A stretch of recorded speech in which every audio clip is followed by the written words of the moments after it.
Bom, a gente vai, então, terminar de estudar a prisão cautelar. A gente começou a estudar a prisão cautelar na semana retrasada. Nós vimos, primeiramente, o conceito,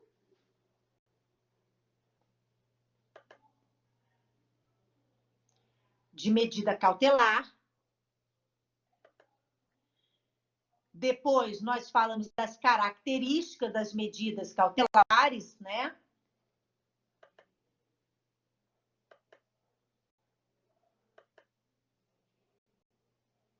E aí nós começamos a estudar as prisões cautelares em espécie. Primeiramente, falamos da prisão temporária, que está prevista nesta lei especial 7960/89. E aí falamos dos pressupostos, vimos a questão controvertida que envolvem o fumus comis delicti e o periculum libertatis em relação à prisão temporária. Falamos a respeito do prazo. Aliás, ela é a única espécie de cautelar que tem prazo máximo prescrito em lei. Falamos da legitimidade para representar ou requerer a prisão temporária. E aí fechamos essa primeira espécie de prisão cautelar. A gente chegou a iniciar o estudo da prisão preventiva? Acredito que não, né? A gente fechou a prisão temporária e eu não iniciei prisão preventiva. Ou iniciei? Me ajudem aí, por favor.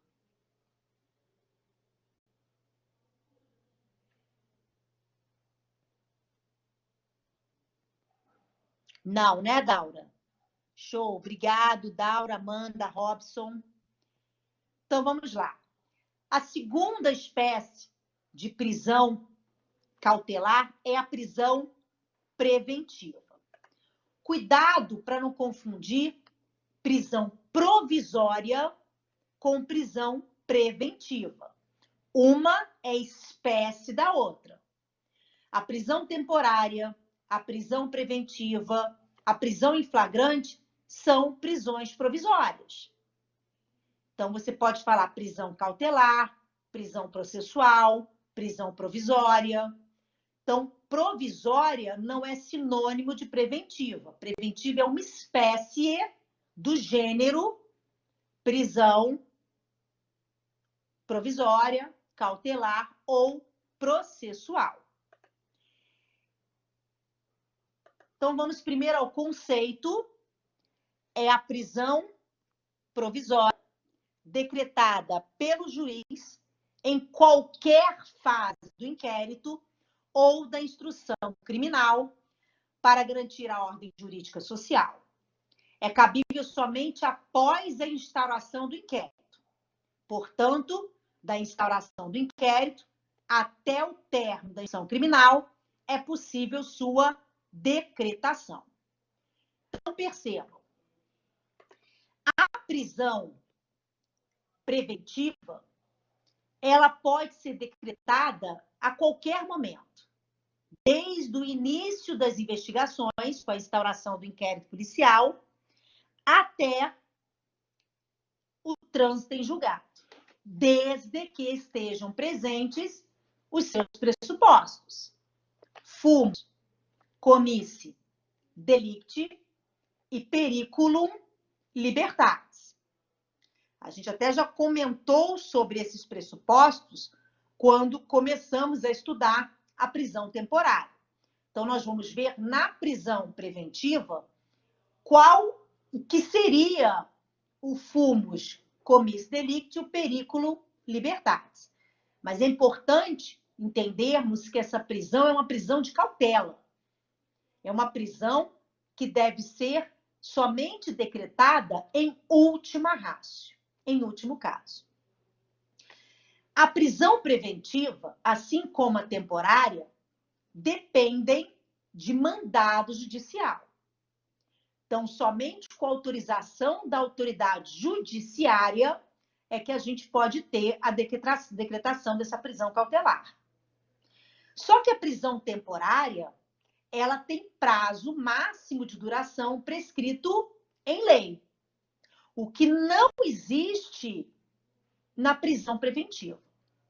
Nós temos até um projeto para alterar o Código Penal e passar a determinar prazo máximo de duração da prisão preventiva. Confesso a vocês que eu até achava que isso iria acontecer com o pacote anticrime, mas não aconteceu. Então, enquanto não tivermos alteração na lei determinando o prazo máximo de duração da prisão preventiva, ela vai durar o tempo que durar a sua necessidade.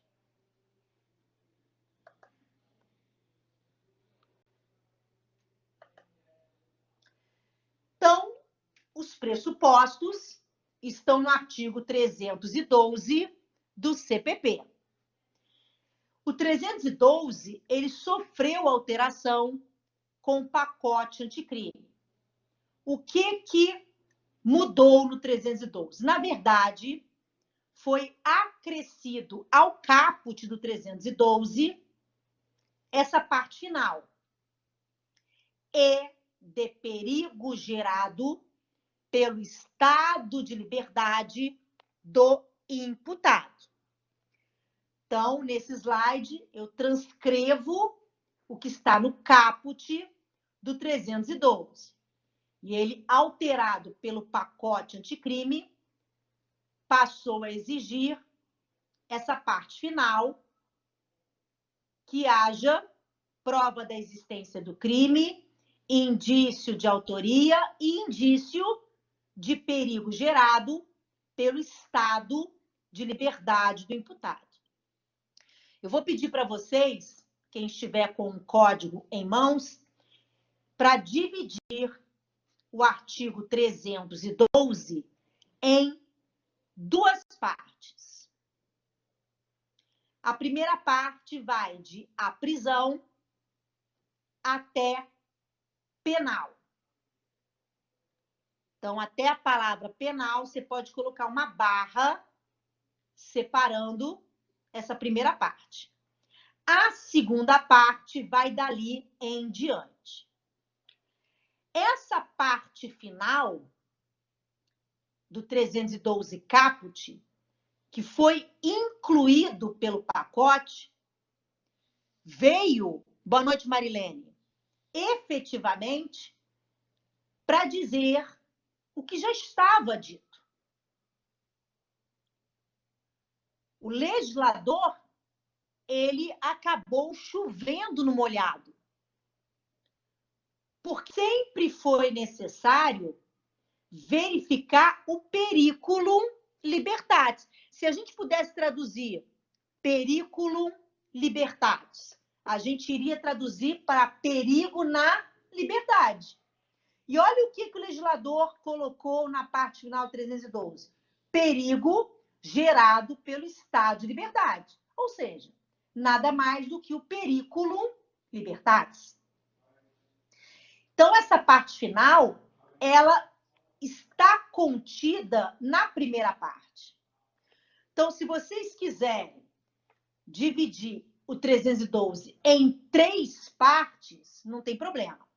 Só que essa parte final, na verdade, ela está contida na primeira parte. E aí, não sei porque o slide mudou, ok? E aí nós temos, na primeira parte, o periculum libertatis. Então, de a prisão até a palavra penal, nós temos o periculum libertatis. Quando houver até a palavra autoria, nós temos o fumus comissi delicti. Então, vamos pelo mais simples.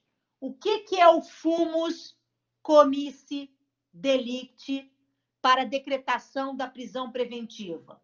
Indício suficiente de autoria e prova da existência do crime. Então, para que se decrete uma prisão preventiva, primeiramente o juiz vai verificar se há prova suficiente da autoria e de materialidade, ou seja, de que houve crime. Além disso, o juiz tem que verificar também se há o periculum libertatis, se há esse efetivo perigo gerado pelo estado de liberdade do imputado. O que seria esse perigo gerado pelo estado de liberdade do imputado? O artigo 312 do CPP traz 4 situações que coadunam com o periculum libertatis. Ana, para decretar prisão preventiva, tem que ter os 4? Não. Basta um deles. Obviamente que se eu tenho uma decisão fundamentada em 2 ou mais dessas hipóteses de periculum libertatis, a gente tem uma decisão mais robusta, mais difícil da defesa derrubar. Quanto mais fundamento, quanto mais embasamento, quanto mais periculum libertatis, mais difícil vai ficar para a defesa revogar essa prisão. Mas para decretar não precisa ter 4, nem 3, nem 2. Basta uma das hipóteses elencadas na primeira parte, 312. E quais são essas hipóteses? Está aí. Garantia da ordem pública, garantia da ordem econômica, conveniência da instrução criminal, garantir ou assegurar a aplicação da lei penal. Então, se vocês quiserem sublinhar, tá aí as 4 hipóteses de periculum libertatis. Garantia da ordem pública, garantia da ordem econômica,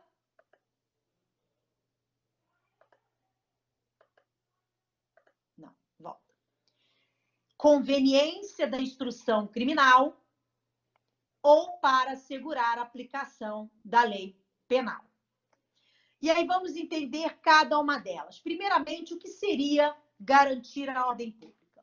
É extremamente complicado interpretar o que seria garantir a ordem pública.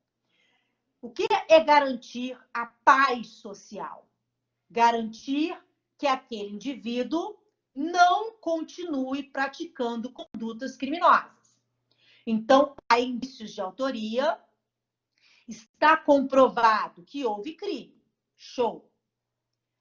Agora, há indícios de que esse indivíduo, caso ele realmente tenha praticado esses crimes ou aquele crime, em liberdade, vai ter possibilidade de continuar praticando.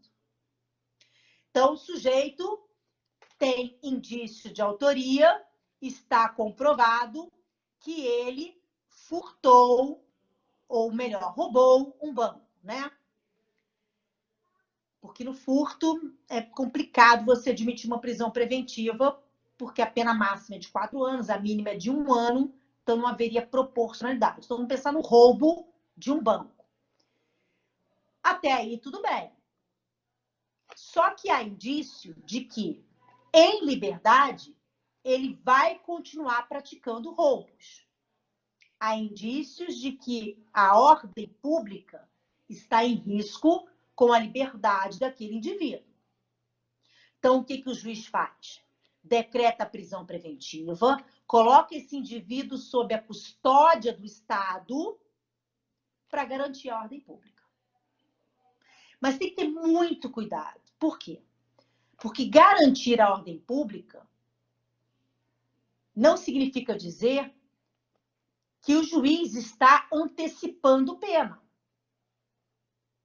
É muito tênue essa situação da ordem pública.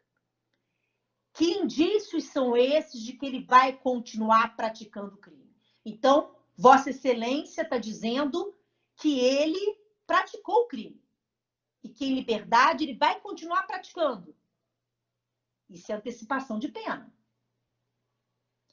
Então, o juiz tem que fundamentar muito bem nesses indícios de que ele pode continuar praticando esses crimes a fim de fundamentar a prisão preventiva. Vocês devem lembrar do caso Nardoni, da Ana Carolina Jatobá e do Alexandre Nardoni, o casal que matou a Isabela. Por que eu posso dizer que matou a Isabela? Porque já tem uma sentença transitada em julgado. Ponto. Lá atrás, quando a menina Isabela foi jogada da janela, dias depois, o Alexandre e a Ana Carolina foram intimados para depor na delegacia que estava responsável pela investigação do caso lá em São Paulo. Nesse momento,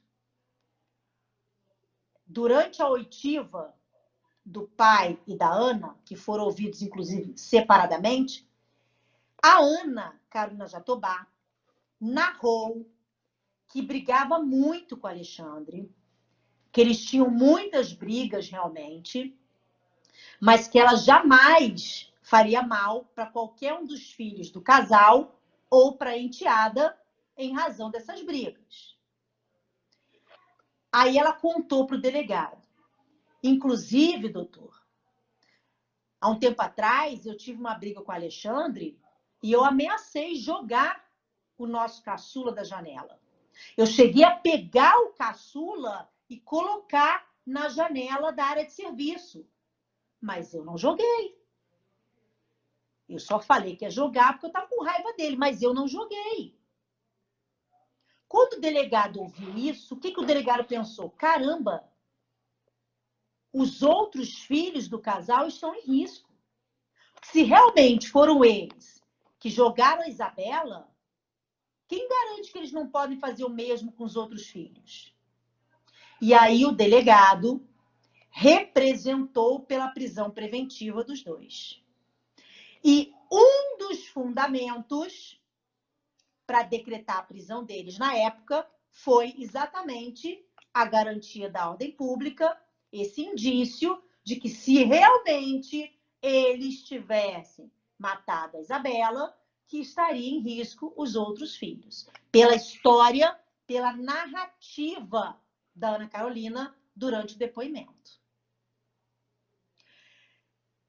Depois eu vou dizer qual foi o outro fundamento, que a prisão preventiva deles foi fundamentada em duas situações de periculum libertatis.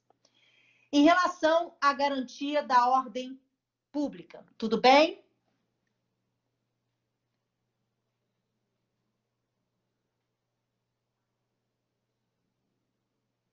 Sim, show de bola. Então vamos prosseguir. Segunda hipótese de periculum libertatis, garantia da ordem econômica. Bom, é mais ou menos o que a gente viu da garantia da ordem pública. Só que agora nós estaremos falando de crimes relacionados à economia popular. Então, crimes que geram lesão ao sistema financeiro, ao sistema tributário, à economia popular. Esses crimes, quando há indício de que o autor, do possível autor desses crimes, em liberdade, tenha facilitação para continuar a se articular nesse sentido, a prisão preventiva pode ser decretada como garantia da ordem econômica. Vou dar um exemplo. Há um tempo atrás, um chinês, que, salvo engano, é dono da maioria das lojas da 25 de março em São Paulo. Ele estava sendo acusado de crime contra o sistema financeiro e tributário, de crime contra a economia popular, contrabando, enfim. Crimes contra a economia. E aí o Ministério Público requereu a prisão preventiva dele, na época, alegando exatamente que, se realmente ele tivesse praticando esses crimes, em liberdade, ele teria facilitação de continuar a praticá-los. Então, para garantir a ordem econômica, o juiz decretou a prisão preventiva dele. Tudo bem? Em relação à garantia da ordem econômica, então essa hipótese é somente para crimes desta natureza. Tudo certo? Maravilha.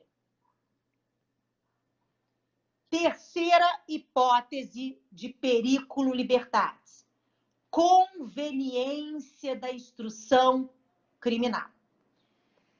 Essa talvez seja a mais utilizada para fundamentar prisões cautelares, prisão preventiva. Garantia da ordem pública e conveniência da instrução criminal são as campeãs de fundamentação de prisão preventiva no Brasil. Conveniência da instrução criminal. A instrução criminal, ela começa com o recebimento da peça acusatória. Então, não há de se falar em conveniência da instrução criminal na fase de inquérito, né? Para começo de conversa. O que tem que acontecer para a liberdade ser um perigo e o Estado ter que manter o réu sob a custódia por conveniência da instrução criminal? Tem que ter algum indício forte de que a instrução criminal será prejudicada se o réu continuar em liberdade. Vou dar um exemplo.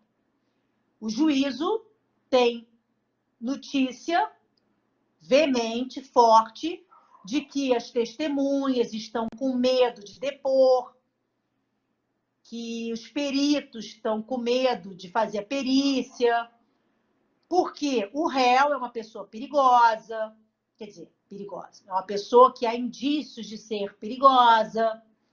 Então, as pessoas estão com medo de prestar seus depoimentos, etc., por conta do réu ser o fulano de tal. Então, a instrução criminal, ela está abalada, ela está sendo prejudicada pela liberdade do réu. Então, o juiz decreta a prisão preventiva por conveniência da instrução criminal.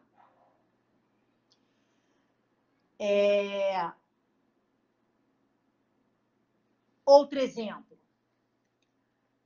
O réu é intimado para comparecer na audiência, não comparece. A audiência é remarcada, ele é intimado novamente, não comparece e, mais uma vez, nem justifica sua ausência. O juiz, então, entende que é preciso prender esse cara. Porque só sob a custódia do Estado é que a instrução criminal vai prosseguir com tranquilidade. Porque ele não comparece a um ato o qual ele foi legitimamente intimado e não justifica a sua ausência, isso está atrasando a instrução criminal, então o juiz vai lá e decreta a prisão preventiva. Certo? Quarta e última hipótese de periculo libertatis. Aliás, só voltando no Alexandre Nardoni e na Ana Carolina Jatobá. Como eu disse, a preventiva deles na época não foi decretada só com base na garantia da ordem pública. Foi decretada também com base na conveniência da instrução criminal. Havia forte indício de que eles estariam fraudando a investigação, atrapalhando a perícia. Tanto é que eles responderam também por fraude processual artigo 347 do Código Penal. Eles foram condenados não só pelo homicídio qualificado consumado da Isabela, mas também eles tiveram condenação em 8 meses por conta do 347, porque ficou provado que eles alteraram o local do crime. Foi encontrada a blusa branca que o Alexandre usava dentro de um balde com alvejante para tirar as marcas da tela de proteção da janela, que foram cortadas por ele para poder jogar a menina da janela, porque tinha tela de proteção. O lençol também estava na máquina de lavar para ser lavado, porque tinha a pegada do sapato do Alexandre, porque ele teve que subir na cama para poder cortar a tela de proteção da janela. O tapete tinha marca de sangue no tapete da sala, e alguém tentou limpar, e depois ficou provado que foi a Ana Carolina que tentou limpar o sangue do tapete. Enfim, isso tudo demonstrava que eles, em liberdade, iriam, de alguma forma, prejudicar a instrução probatória. Então, por conveniência da instrução criminal, também foi fundamentada a prisão preventiva do Alexandre e da Ana Carolina.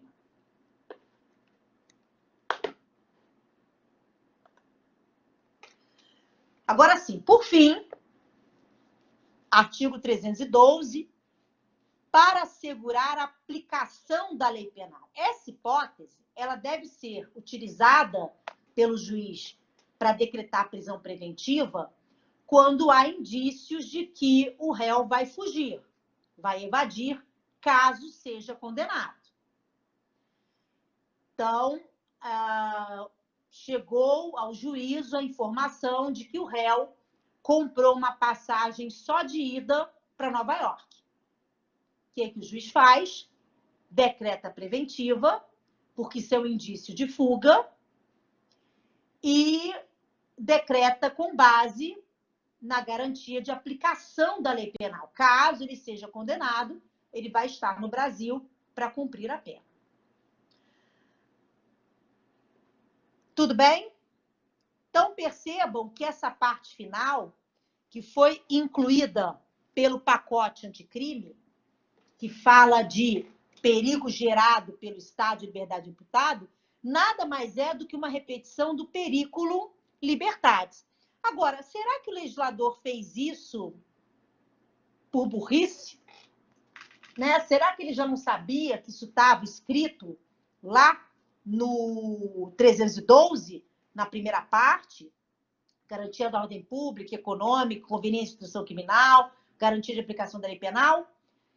Na verdade, o legislador, ele veio para tentar lembrar ao juiz que a prisão preventiva, assim como qualquer medida cautelar, ela só deve ser decretada em último caso.